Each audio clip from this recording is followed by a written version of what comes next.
Good morning, everybody. I'm Eureka John, and you're at Eureka Street Crypto Hub, broadcasting live from Leander, Texas. It is Wednesday morning, 6:39 in the morning, November 10th, 2021, and I'm broadcasting live on float.app. That's flote.app. So far, the best streaming platform that I've been able to stream on. I've tried some others. Theta Network, I've been having some issue with. YouTube, they're just the big bad people that censor everybody, so I try to stay away from them. Odyssey, I have to have a base amount of unlocked Odyssey tokens that I don't have because I keep on staking them in order to put videos up. And then just some of the others, yeah, I just haven't really messed with.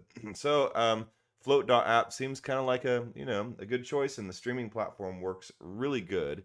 And I like the whole ideals that they have of anti-censorship and stuff like that. So I'll stick with Float for a while and see how that goes. Anyway, this is my video blog, and I broadcast daily, every single day, about new stuff that I've learned in crypto, because crypto is ever changing, ever evolving, and there's always new stuff going on in the crypto space. Yeah, that's pretty much what I do. I'm not sponsored by anybody, and I'm not trying to shill any particular project or token. I'm not a financial advisor, and I'm not a teacher. I'm not here providing educational materials. Although you can probably learn some stuff, both intentionally and unintentionally, by watching me say stuff right and wrong. Usually, I mean, this is always just a stream of consciousness, and I just upload everything as is. I don't edit, and I just put it up there every single morning, kind of just like my morning routine. And it's like my morning coffee, except I don't drink coffee. But it helps me get some of my crypto stuff out for the day to articulate it outside myself. Anyway, let's take a look at the market. Things have been just booming lately. A lot of all-time highs hitting. I said, November is the 18-month after the last halving cycle, and generally around past halving cycles, if we're going to base current growth on the past, um, generally there has been large booms during the 18th month after the halving cycle. So here we are at month 18 after May 2020. And the halving cycle, I'm talking about the Bitcoin halving cycle. Every 4 years, the reward for the miners gets cut in half. So, yeah, that does something to the value of the Bitcoin and the demand. It increases demand. So, yeah, therefore the value goes up. So anyway, I'm not going to get into the complexities of all that, but that's just the basics of it. But anyway, people have been watching the graph over every 4 years, and it kind of goes like that. And there's a huge surge around 1 year to 18 months after each halving. However, this halving seems to be a little different, and it'll be interesting to watch how all this plays out, because the last halving, before this one on May 2020, we didn't have DeFi. Um, we didn't have institutions. We didn't have very wealthy individuals pouring money into it.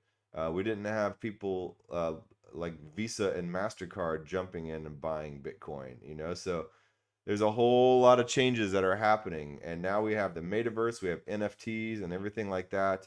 And obviously Bitcoin is not real. I mean, Bitcoin does have NFTs, but not in it. Just Ethereum is dominating that market right now. I mean, you can do NFTs on Tezos and Theta and lots of other blockchains, Cardano even.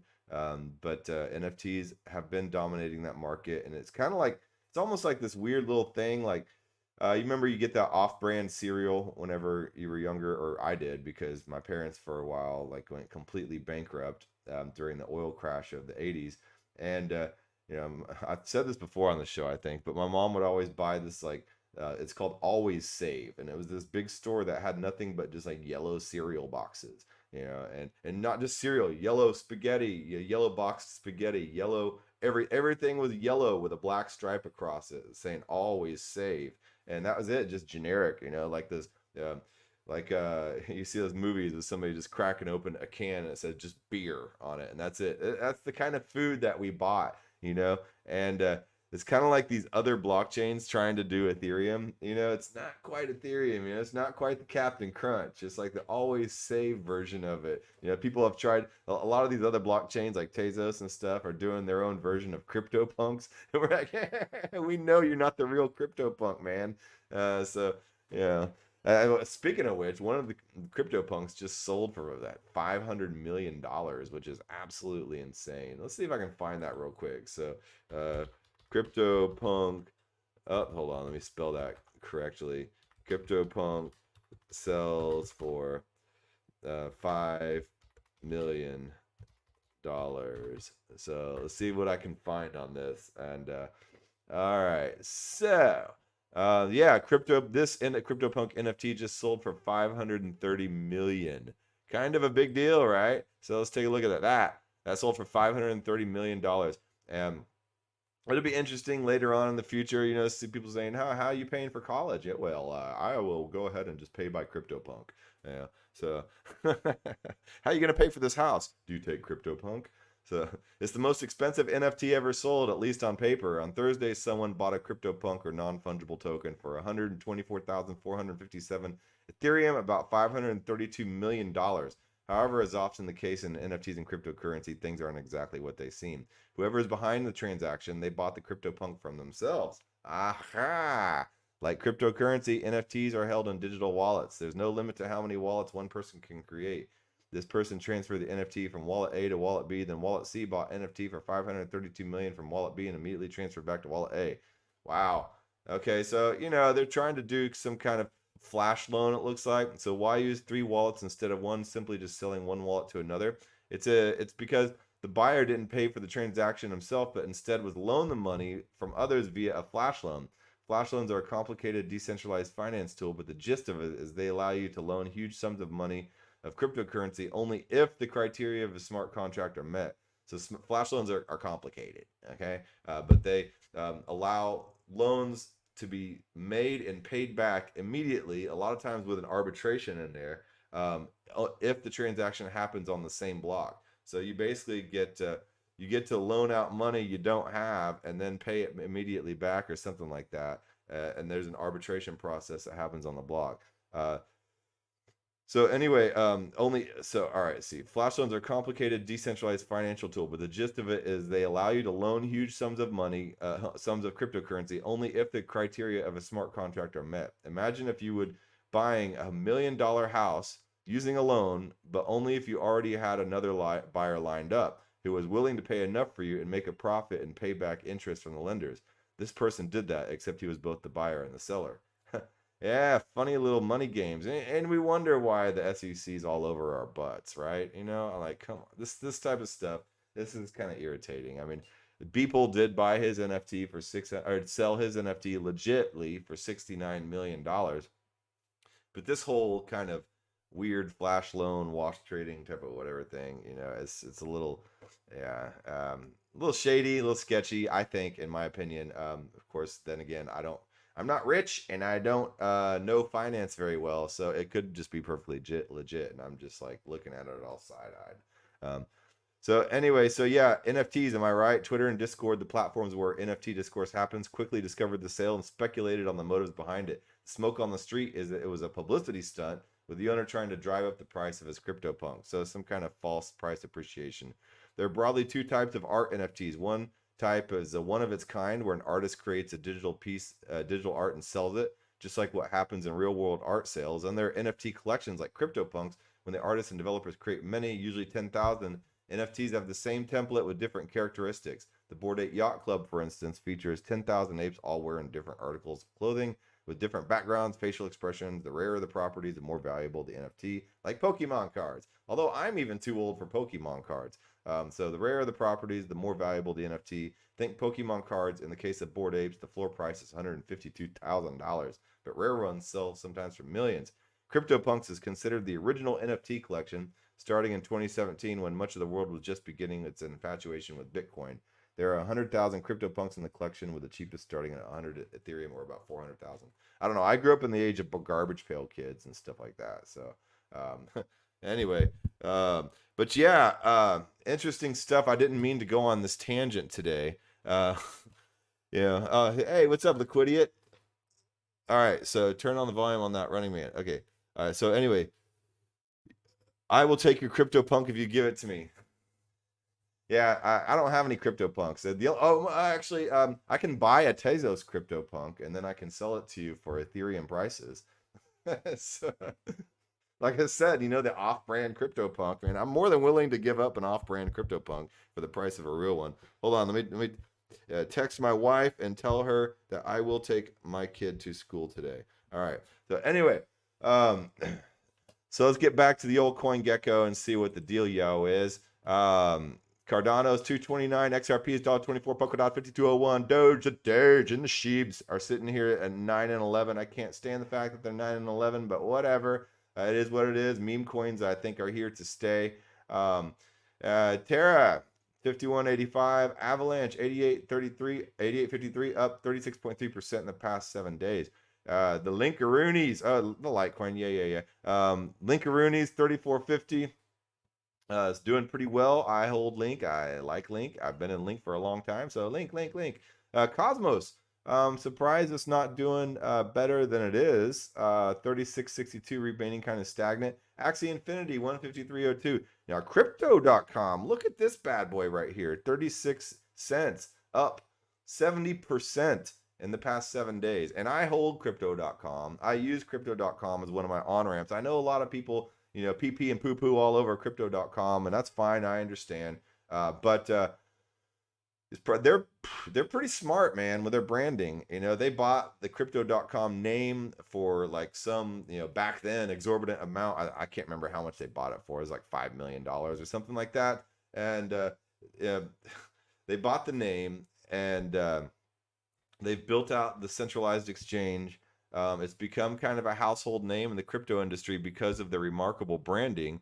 And they're partnered with UFC for the foreseeable future. They've been partnering with tons of other different entities in order to get their name out there. Their name is pretty much going to be plastered on all household sports and items and stuff like that. They partnered with the Philadelphia 76ers. They've also have a decentralized wallet and a decentralized staking platform. And recently they've come out with their chain, the Cronos chain, which I will show you right over here. I pulled this up. I do stake some Crow tokens, and because it's a 12% staking interest, and it does pretty well, and now with the price appreciation, hell yeah, man. So yeah, blockchain interoperability. Crypto.com announces support for Cronos cross-bridge mainnet beta version. After a lot of hard work, rigorous testing, and steady support from their partners and developer community, Crypto.com is pleased to confirm the introduction of the Cronos mainnet beta. Cronos is reportedly the first Cosmos Ethereum virtual machine or EVM chain for decentralized DeFi, NFTs, and metaverse. So they're using the Cosmos SDK, which is amazing. I mean, Cosmos SDK, it takes Ethereum principles and Polkadot principles and stuff like that, and just like puts it on roids. Yeah, the whole why can't it's on the tip of my tongue. Their IBC support, their inter-blockchain communications protocol, allows basically any blockchain to interact with the Cosmos ecosystem. So it's interesting that Crypto.com's partnered with all this and is using the Cosmos SDK to develop their Cronos chain, because it tells me the Cronos chain is going to be pretty badass in a way. It aims to effectively scale the DeFi and decentralized decentralized applications, the DApp ecosystem, by offering developers with the option to easily port apps from Ethereum and EVM compatible chains. And I've said this before, a lot of these blockchains are sitting here making themselves EVM compatible. Everybody's becoming EVM compatible. All roads lead to Ethereum, just like all roads led to Rome. There might be a lot of really cool cities, Philippi, Galatia, Thessalonica, all these other amazing cities out there, but they all led to Rome, and Rome was the common denominator of it all. Liquidity's asking, what am I using to stream today? I'm using Float.app still. So far, I believe it's the most stable streaming platform, and I'm sticking with Float.app. So yeah, for now, we'll see. I'm an easy sell. So. Okay, so anyway, um, so yeah, it effectively scale and decentralizes the DApp ecosystem by offering developers the option to easily port apps from EVM and EVM compatible chains. With low cost, high throughput, fast finality, and built-in operability, Cronos is set to bring decentralized applications to the 10 million user base of the Crypto.com ecosystem and beyond, according to an update shared with CI. Now, I could see the Cosmos SDK being something as a more consumer-facing blockchain with everything being settled on Ethereum. Because Cronos is fast, it's scalable, it allows a bunch of interoperability. Not Cronos, but Cosmos. So yeah, and then with all the branding and marketing that Crypto.com has, I mean, this could be like a really good win-win for them. Leveraging Cosmos SDK, Cronos comes with built-in interoperability from day one. Its inter-blockchain communications protocol enables the interoperability and bridging to the Crypto.com chain and other IBC-enabled chains, e.g. the Cosmos Hub. Cronos is uniquely positioned, linking the Cosmos ecosystem in the EVM ecosystem, the announcement explained. Crow is the native token of the Cronos platform, powering on-chain transactions with network fees paid in Crow. The announcement noted that while adding the growth of the Cronos ecosystem will bring additional utility to the Crow token with its existing use cases in the Crypto.com, Crypto.org chain and the Crypto.com ecosystem. So anyway, yeah, it just basically goes into some more of the details about the Cosmos SDK, the IBC support, the bridging between the EVM and stuff like that. That being said, I need to move on to some other topics because I've been spending a lot of time on there. I got a lot to talk about today, man. Yeah, there's just so much happening. All right, so let's move this over here to yesterday. I sat there and listened to on the way home. We had a representative, the founder of the HumanDAO, get on and speak with Above Average Joe and the Bankless DAO, and it was kind of a private, not private, but I mean it was a Bankless DAO only type of presentation, and just kind of a proposal to say, hey, we're here. We could use some of your labor and resources to help build out HumanDAO. So let me show you the HumanDAO, and it looks to be pretty amazing. So HumanDAO, right here, mission, help grow a global middle class by pulling the 61% up through opportunities in crypto and providing new profound revenue streams to those at the top.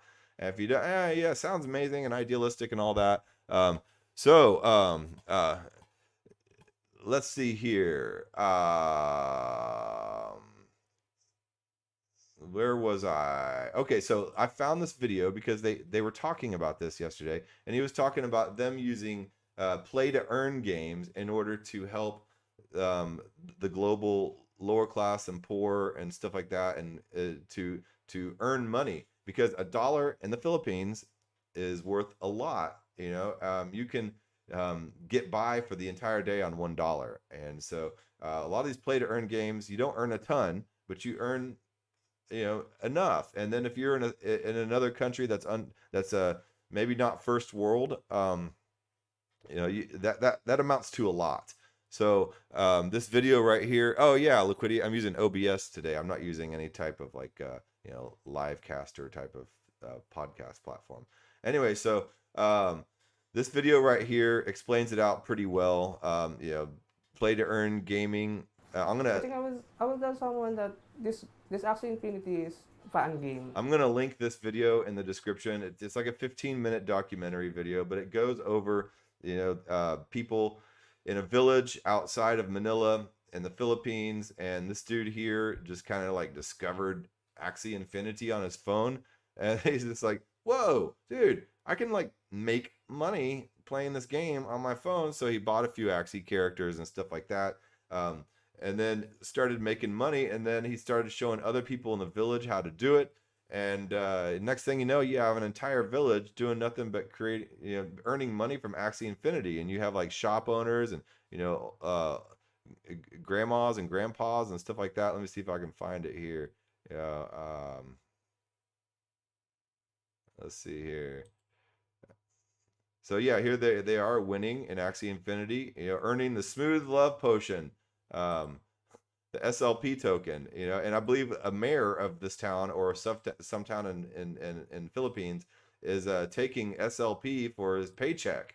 So yeah, here we are. We have them all sitting here playing Axie Infinity, hoping to earn that smooth love potion.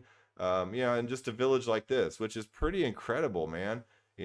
So here's this older couple that runs this little tienda. Let's see here. Yeah, right here. And they're, that during this whole pandemic era and stuff like that, times have been hard. Business has been slow. So they've maybe gotten about one half of the revenue that they would normally get. These are the shopkeepers.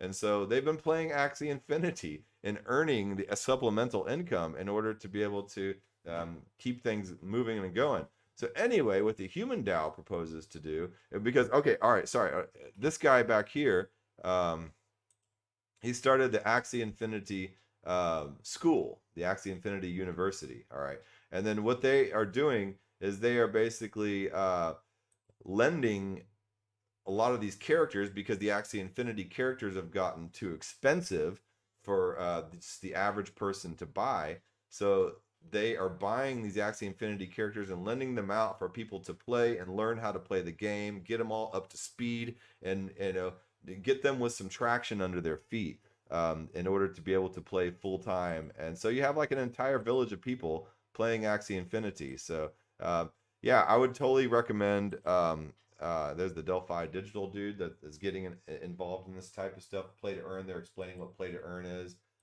So yeah, I would definitely recommend watching this video. It helped me kind of understand better about what Axie Infinity is too, because I'm not really into those type of games. So yeah, yesterday during that conference, during that call in the Bankless DAO, we have an older member of the Bankless DAO, and he's like, well, for Gen boomers and the silent generation, the word gaming kind of has a connotation to it that doesn't communicate well to that generation. So there could possibly be, maybe in the future, some kind of other way to play to earn, possibly through surveys, because a lot of times you can do these surveys where you'll get, like $5, and stuff like that. So maybe that could be another way that they could implement it. So, but anyway, what the HumanDAO is trying to do, sorry, I'm a little all over the place, but that's just my personality. Just apologizing for my personality. So what the HumanDAO is doing, they're using Axie Infinity to start with, but then they'll go into other games, potentially games like Illuvium seems to be next. Illuvium is another game coming out in development, but again, that also costs an arm and a leg in order to be able to start with it. And then doing anything on Ethereum is an arm and a leg. But what they're doing is they're the HumanDAO helped to grow a middle class by pulling the 61% up through opportunities in crypto and providing new profound revenue streams to those at the top. So the HumanDAO has two objectives: help people, and then through crypto assets, platforms, and incentives. Okay, that's an odd sentence. Okay, generate returns plus pull people out of poverty is the ultimate win-win. Help in the form of education, work, funding, or lending, a type of jobs board, education center, and the opportunity zone for the metaverse and the new digital gig economy. Learn about crypto Web3, its opportunities, develop skills, find work, or lend assets. So they're using Axie Infinity as kind of the bridge to be able to educate people, lend them the characters in order to be able to. So here we go, lend the assets. People with high income, upper middle income, and middle income can buy these Axies, lend them to the low income and poor who are using these characters in order to be able to earn income, and then they generate returns, and then everybody kind of wins. They get a return on their asset, and they get to learn the game and use the character and also generate returns for themselves. So let's see, we accomplish our goals utilizing new crypto platforms and incentives currently by renting, lending assets, NFTs to members who then use them to earn tokens and play to earn games. Play to earn games are a new phenomenon where you get paid to play the game. Playing the game unlocks tokens that are redeemable for money.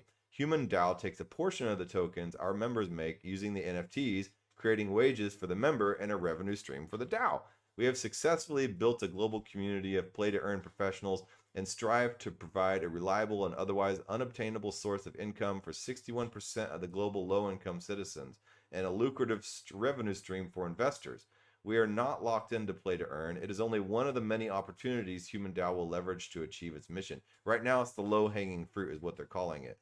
It's the easy way to make money and to get people initiated and involved in it. So anyone with a mobile device and internet connection will soon be able to log on and earn a living in the metaverse in many different ways, from content creators, card players, avatar makers, game designers, and virtual shop owners. A vast new economy is beginning to breathe life.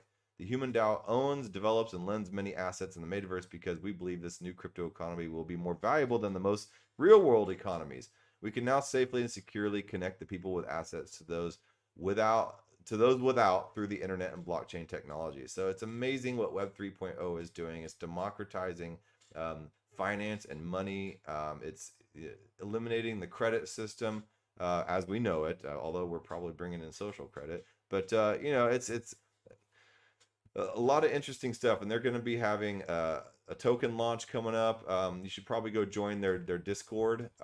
So yeah, here's their Discord community. Here's their Twitter. Here's a Medium blog article written explaining it right here. Metaverse gig work. You cannot have a true metaverse until you have a way to earn inside. Aren't we all going to be coming sucked into the metaverse and making a living by working in the metaverse? Who's going to be the one to clean the toilets? That's all I ask. But sorry, I'm too busy in the metaverse. I can't clean my toilet. It stinks, in real life. But maybe I'll use a haptic suit that'll spray the nice little scents in my nose.